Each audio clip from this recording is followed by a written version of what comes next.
माझं लग्न झालं नाही पोरी. बरं झालं तुझं माझं लग्न झालं नाही पोरी, कारण तुझ्या माझ्या घरामध्ये खूप खूप अंतर होतं. कारण तुझ्या माझ्या घरामध्ये खूप खूप अंतर होतं. तुझं घर होतं पौर्णिमेच्या लख चांदण्यांमध्ये, माझं घर अमावस्येच्या मध्यरात्रीनंतर होतं. माझं घर अमावस्येच्या मध्यरात्रीनंतर होतं.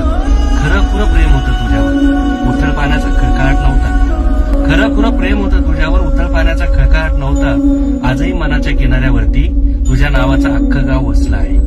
आजही मनाच्या किनाऱ्यावरती तुझ्या नावाचं अख्खं गाव वसलं आहे. कधी वेळ मिळाला तर येऊन बघ या गावात, कधी वेळ मिळाला तर येऊन बघ या गावात. प्रत्येक खिडकीत प्रत्येक दारात तुझी वाट पाहत एक पाखरू बसलं आहे. प्रत्येक खिडकीत प्रत्येक दारात तुझी वाट पाहत एक पाखरू बसलं आहे. तू नदीहून जर माझ्या आयुष्यात आली असती तर या वाळवंटाचा हिरवागार कोकण झाला असता.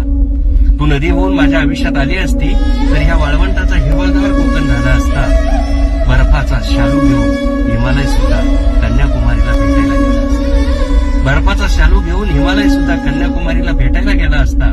मग तू म्हणशील इतकंच प्रेम होतं माझ्यावर, इतका जीव होता माझ्यावर, मग का माझ्याशी लग्न केलं नाही? मग तू म्हणशील इतका प्रेम होतं माझ्यावर, इतका जीव होता माझ्यावर, का माझ्याशी लग्न केलं नाही? त्याला एकच कारण होतं पोरी, त्याला एकच कारण होतं पोरी. तू होती पॉली हाऊस मधली गुलाब, तू होती पॉली हाऊस मधली गुलाब, मी उन्हातानातली बाबूळ होतो. तू होती पॉली हाऊस मधली गुलाब, मी उन्हातानातली बाबूळ होतो. या उन्हाच्या झळा तुला लागू नये म्हणून, या उन्हाच्या झळा तुला लागू नये म्हणून मी माझ्याच हातानं माझं स्वप्न जाळलं. या उन्हाच्या झळा तुला लागू नये म्हणून मी माझ्याच हातानं माझं स्वप्न जाळलं. तू सुखी राहावी बहरत जावी, तू सुखी राहावी बहरत जावी, म्हणून मखमाली बागेला तुझ्या मी काट्याचं